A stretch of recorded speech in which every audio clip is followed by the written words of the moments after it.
اهلا البنات. المهم هذا الفيديو هذا بغيتكم تشوفوه من الاول حتى الاخر ديالو باش تعرفوا شنو كاين.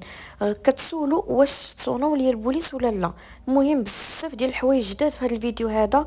صونا ليا حتى با البارح اللي ما توقعت غيصوني ليا، والصدمه هي فاش هضر وقال شي حوايج اللي ما كنتش انا عارفاهم. كيقولوا لي نزهه واش عيطوا لكم البوليس الناس. هاي البنات كي دايرين؟ اش اخباركم؟ الصحه ديالكم مزيان ان شاء الله، تكونوا بخير، تكونوا على خير، ويلقاكم هذا الفيديو في اتم الصحه والهنا وراحه البال. دايره واحد الشويكه هنا الزيف، وعرفتي البنات انا راه الزيفوك راه كنحس براسي بحال شي حد داير لي قنبه وكيجر، ما عرفتش كنتخنق والله الا كنتخنق. المهم عقلتوا على هذا الزيف ولا ما عقلتوش؟ كنت خديته من كازا شحال هذا الايام الزينه فاش خديته، كيجي واعر كيجي كيوت. انا غير بان لي وسط الحوايج ولا نهزو نديرو، شوفوا كيجي واعر. خلاص الجلابه وقيلا تكونوا عقلتوا عليها، راه كنت اعتكفت عليها شي ايام طويله هذه، وداتها ليا مولتي مسكينه الله يخليها ليا يطول في عمرها، داتها لي عند الخيار، عاود حل ليها واحد التكفيفه، مع قلت لها عافاك طولها لي، حل لها واحد التكفيفات ساعه حل لها جوج ولات كتجيني طويله، تكونوا عقلتوا عليها. عرفتي كانت كتجيني مزيره هي البنات، عرفتي علاش اعتكفت عليها؟ كانت كتجيني ولات كانت ديك الساعه ولات كتجيني مزيره، وانا نحط اعتكفت عليها ما بقيتش، قلت فهمتوا كتخرجي ايفيتي يعني البنادم باش تكوني انت محترمه. والساعه شوفوا دابا كي ولات ياه، ولات عريضه بزاف فراسكم، عرفتوا عريضه ديال بصح والله الا ولات عريضه. جيت هنا البنات على حساب داك البيت فيه واحد البوله باقا ما ديك البوله خافته بزاف وانا نجي هنايا. المهم كي قلت لكم البنات بزاف ناس كيسولوني كيقولوا لي نزهه واش عيطوا لكم البوليس. الناس البوليس مازال ما عيطوش، والله الا مازال ما عيطوش، حيت انا عاطيهم النمره ديالي وكلشي. طلبوها ماشي هما طلبوها ليا ملي طلعت عند وكيل الملك، هما يطلبوها ليا في المحكمه. قلت لكم يعني كشنيات، ولكن كاين الجديد، انا نقول لكم الجديد شنو هو. حكم بزاف الناس باغيين يعرفوا شنو كاين شنو واقع، حيت صافي دخلتوا معانا باغيين تعرفوا واش كاين. بزاف لي خاطرهم تهزات فهمتوا بنات. قلت لكم غاديش نرتاح واخا كيجي معايا بحال هكذا. قلت لكم البنات صونا ليا با قبل ما يصوني ليا با البوليس راه مازال ما عيطوش ليا، مازال خداو النمره خداو كلشي. ديك الساعه ملي طلعت عند وكيل الملك وهبط للشباك اللي قالوا لي هما خداو النمره، قالوا لي عطينا النمره باش فيني عيطوا لك لهذا البوليس. مازال ما عيط حد، وكنتمنى هادشي يتصلح بلا ما نوصلوا للمخزن. كنتمناها من عند الله سبحانه وتعالى، والله العظيم انا ما كنحملش المشاكل، ما كنبغيش الصداع وما كنبغيش بنادم يتشفى فينا، ولكن جابتها الظروف وجابتها الوقت. ما عرفناها من عند الله، ما عرفناها من عند العبد، الا من عند الله الحمد لله والشكر لله. ما عرفناها علاش لاقا الا من عند العبد. بغيت لهم الشهاده ديال هذا النهار ديال الجمعه والناس مجمعه، يا ربي يا سيدي ربي. المهم البنات عيط لي با البارح، كانت عندي امي هنايا وعيط لي البارح، قالت لي قولي لي لا ما كاينش. قلت لها انا ما فيش داكشي، قلت لها غادي عيط لي با، قلت لها عيط لي با غادي نجاوبو وانتي كاينه هنايا. عيط لي قال لي راه انا باغي ندفع الوراق ديال الطلاق للمحكمه راني جمعتهم، اقسم بالله ربي شاهد، وكاينه امي وريحانه هنايا. قلت ليه واش ما قلت ليه شوف، قلت ليه قبل ما نوصلوا، قلت ليه المحاكم ونوصلوا داكشي، قلت ليه نديروا واحد المجمع عائلي ويكونوا حتى شي جوج الناس حكماء برانيين حتى هما يكونوا حاضرين. قلت ليه ونشوفوا هاد الحريره هادي كيفاش دايره. قال لي راه ما كاينش مع منازه غادي نتذكر. شوفوا انا با واخا دار فيا الخايب، واخا ما عاقلش عليا، واخا انا وليا وكنتلاوح غا بوحدي، ما كانش انا في قلبي، واش فهمتوا؟ كيبقى هذاك الاب ديالك ما اختاريتيش في راسك. قلت لي شوف، قلت لي انا راه غارقه مشاكل، قلت لي راه مرتك راه كتعيط ليا، وفعلا راه لابسه حوايجي لحقاش مشيت جبت للسيده الكرا ديالها، وقلت لها كتعيط وخاصني نخدم، راه الا ما خدمت راه ما غاديش يبقى عندي فين نسكن، راه غنولي مليوحه الزناقي. المهم حياتي غتشرب باللغه العربيه، حياتي غتشرب، ما عرفتي حياتك فين غتلا. نتمنى ربي اللي عليك كتبها عليا ولا اللي يشفي فيا عدو. قلت لي غادي تجمع العائله وغادي تزيد فوق منهم شي جوج الناس حكماء كبار في العمر، وغيشوفوا هاد الحريره هادي بحال الحرا ديالكم اللي فاضت وحمضت وزادت غيست. قال لي ودي راه ما كاينش مع من نهضر، كاين ملي كنجي كنهضر مع امك كتقول لك انايا والو طلقني واللي خرجاتو ليا المحكمه، انا بنت المحكمه. قلت له واش نتوما توصلتوا لهاد اللاج؟ ما هي 10 سنين، ما هي 12 عام، ما هي راه عمر عرفتي شنو؟ راه 30 عام ديال الزواج، راه ما يجمعش راه 30 عام، راه خاص اللي وصل 30 عام ديال الزواج خاصو تعلق ليه ميداليه، راه 30 عام راه فيها بزاف ديال الحوايج. هي هذيك قلت لي جمع العائله ودير الناس وهذا، قال لي ودي ما كاينش مع من غادي نهضر، ما كاين حتى شي حاجه.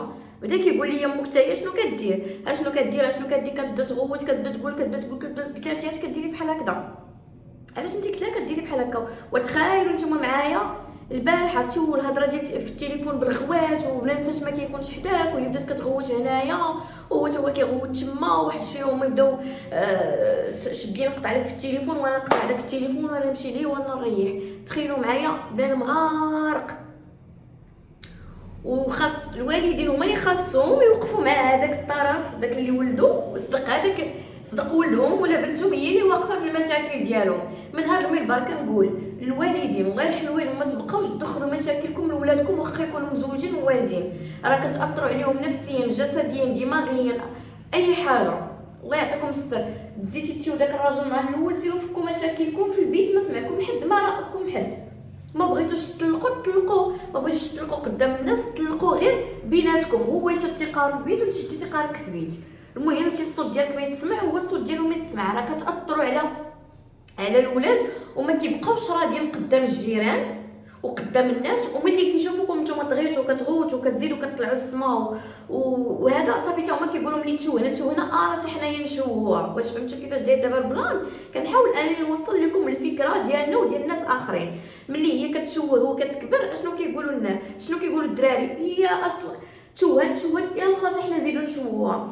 ملي كيكون واحد الحوار ما بين الاب والام ما ساقوش ليه الدراري الخبار، كيكون ديما الاحترام بين الدراري، ديما الاحترام بين الاولاد. ما كيقدرش اصلا تيهز العين في مو ولا في باه. فهمتوا؟ انا كنعاود على تجارب باش ما يطيحش في هادشي هذا. وكما نتوما زديتوا نهار الاول تفرقوا نهار الاول ما كانوش معكم الولاد، يعني تفرقوا نهار الاول بلا ما تسيقوا لولادكم الخبار. ما بغيتوش تفارقوا بالوراق لحقاش كبرتوا في اللاج. كان داك الراجل بامكانه انه يعاود يتزوج يمشي يسكن في دار اخرى، ما كانش بامكانه يشد هو بيت بيت والسكات. المهم هي هذيك البنات بين نقطع لي قطعت انا التليفون. انا قبل ما نقطع التليفون هذا سمعت الهضره ديالو كامله اللي كيقول وانا وشي حوايج ما غاديش نقدر نقولهم كيخصوا البيت الزوجيه ما بيناتهم، ما غاديش نقدر نقولهم وما عمرني ما غادا نقولهم وما عمرني ما غادا نخرج نقولهم، واخا انا عارفاهم في ظرف شهر غادي يغنيوني، ولكن ما يمكنش كاين شي حوايج ما كنقدرش نقولهم احتراما للمكانه ديالنا وسط الناس واحتراما للشرف ديالنا وسط الناس. فهمتوا؟ ماشي كلشي كيتباع وكيتشرى.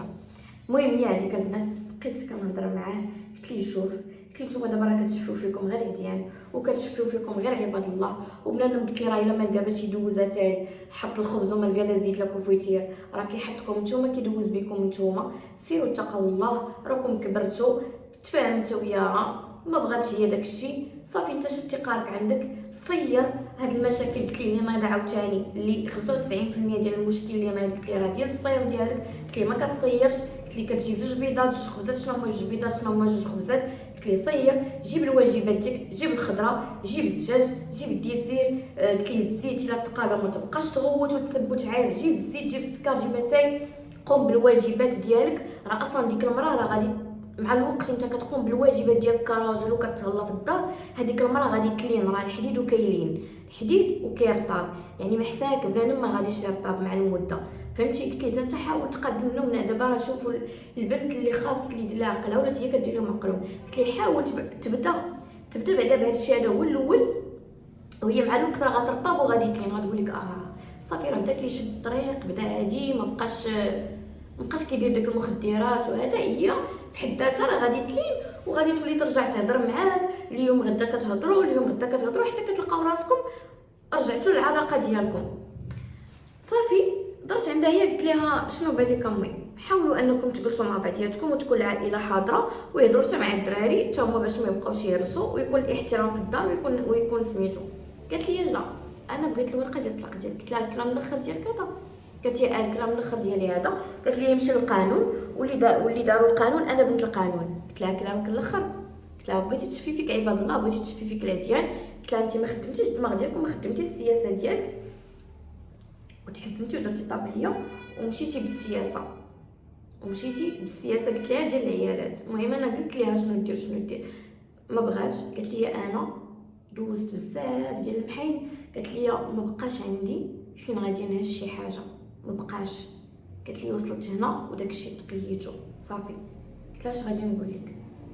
قلت لها راه المحاكم، قلت لها خيطهم طويل بزاف، قلت لها راه ما غتستافدي والو، وانت اللي كطالبي بالسكنه لتحت راه ما جاتش وما حداك ومعاك في نفس الدار. قلت لها راه عاد تخربقوا، الا لا شديتي قارك عندك وشدتي قارو وتبراو في الدراري، تجمعوا العائله وجيبوا الفقيه ديال الجامع وجيبوا شي جوج رجال يكونوا حكماء بعقلهم من شي قنت اخر ويتبراو في الدراري ويتبراو حتى منكم. الغواج ما يبقاش يكون في الدار، كلها يحترم راسو وكلها يدير داك الواجبات ديالو صافي. قالت لك اودي نمشي للمحكمه بعدا نشوفوا شنو كاين في المحكمه. انا والله ما باغا لا نوصل المحاكم لا والو، هي راه امي وهو راه با. واش فهمتوا؟ يعني انا تحطيت الوسط. قلت لها عرفتي اش غادي ديري؟ ودي بدا يبعدا غير بواحد الحاجه اللي هي عرفتي تحت عينيا، شوفوا راني ما ناعساش تحت عينيا، شوفوا كي داير. قلت لها عرفتي اش غادي ديري؟ وتجيبي قلت لها فقيه ديال الجامع دخليه للدار وخليه يقرا هو وشي 3 ديال الناس. قلت لها حطي لهم بريري ديال اتاي وحتى قلت لها شي كريكيعات ولويزات، قلت لها وخليهم يقراو ملي بغاو يخرجوا. قلت لها ديري شي 100 درهم في يديهم وقولي لي اودي الغد لي عاود رجع، الغد لي عاود رجع تتنقى ديك الدار مزيان يبقى فيها والو. ديري قلت لها القران يعطيك الماء ديال الرقيه، داك الماء ديال الرقيه قلت لها دوري في القناه ورشي في الدار رشي في هذا، تلقي الاذان في التليفون يبقى الاذان تما يبقى الاذان تما، داك الكلب سدوا عليه ما يبقاش تما يدور. زعما داكشي كنقولوا ليهم باش ما يبقى لا مشكل لا والو. ديك الدار قلت لها راه ولات خاليه، حيدوا داك الكلب طلعوا للسطح مولاه بغاه طلعوه للسطح وسدوا عليه. قلت لها بخري بالقسط الهندي، بخري بصرغينه زوينه كتكون فيها واحد الريحه اللي كتجذب الملائكه للدار. قلت لها بخري بصرغينه تلقي الاذان وتوصل الوقيته ديال الغدا ديري غديوه. قالت لك باش غندير هاد الغديوه؟ وهي فعلا با ما كيسيرش البنات، با ما كيسيرش، كيجي من الفطور كيبقاو يتسناو حتى العشاء، يعني الغدا ما كاينش وكاسكروط ما كاينش، كيبقاو يتسناو حتى العشاء. الفطور فيه 2 بيضات فيه شي 2 خبزات ولا 3 فعلا البنات. انا ملي كانت عندي الميزانيه زوينه كنت انا كنتقدا وكنت كلشي، ملي ما بقاش عندي راكم شفتوا يعني بقى داكشي اللي كيجيني هو باش كنكمل بها انا راسي، فهمتي؟ باش كنكمل بها انا راسي. هادشي اللي كاين. المهم انا عطيت هداكشي اللي عندي ويبقاو هما راه كبار فايتين، راه هما اللي والديني ماشي انا اللي والداهم، يديروا اللي غيريحهم ونشوفوا ديك الساعه شنو كاين. هادشي اللي كاين البنات. انا دابا ما عرفتش ملي غيعيطوا لي البوليس اشنو غادي نقول ليهم ولا شنو، واش نمشي عندهم ما عرفتش، وحق الله ما عرفت. انا ما بقيت عرفت والو. انا كيقول لي واحد الدماغ نهز بنتي ونحيد النمره ونمشي ما عرفت حتى واحد فين زدت.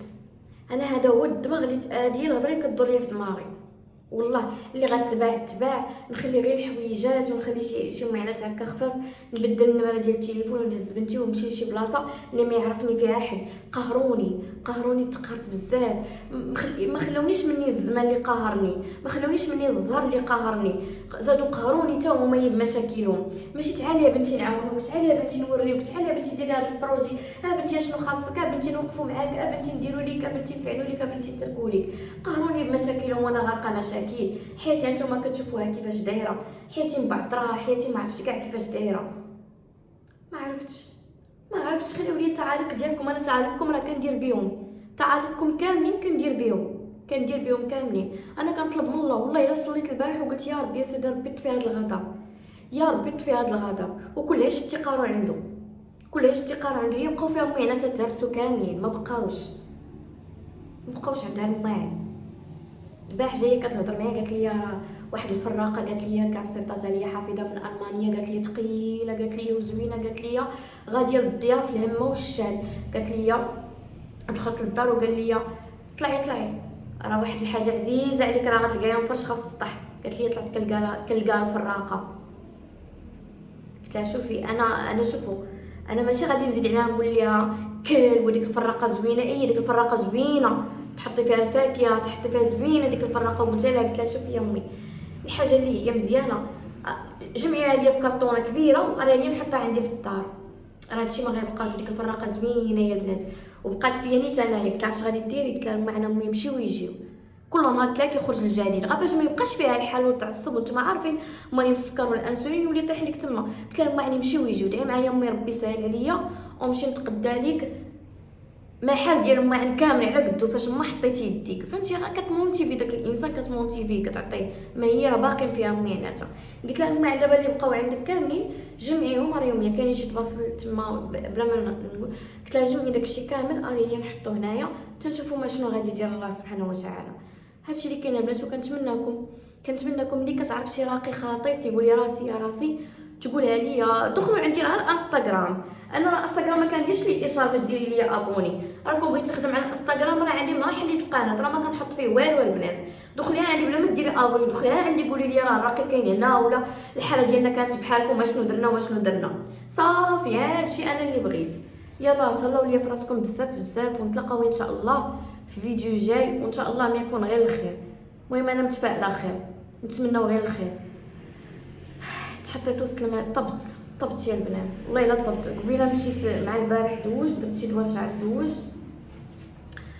ومشيت للصالون باش ندير غير ما بقاش عندي الخاطر حتى باش نزيد شعري وندور لي باتش ما بقاش عندي ديك الخاطر. مشيت عند البنت هنايا كنعرفها قلت لها ربي ديري لي غير توشينغ زعما كتنشف لك شعرك. تقول لي مالكي قالت لي ولاو عندك قالت لي كتيفاتك دخلوا وقالت لي وليتي قالت لي صغاريتي بزاف يعني ماشي صغاريتي في لابو زعما صغاريتي انك ضعفيتي بزاف بحال غادو غنولي كميشه. قلت لها اختي قلت لها لا وريك شنو كندوز منه شنو دايز عليا وحق الله العظيم. المهم البنات تهلاو في راسكم ونصحونا في التعاليق ودخلوا الانستغرام حتى هما نصحوني فيه. يلا بزوات ليكم ولا لا يخداكم علينا ولا لا يعطيكم اللي ضركم. بسلامه.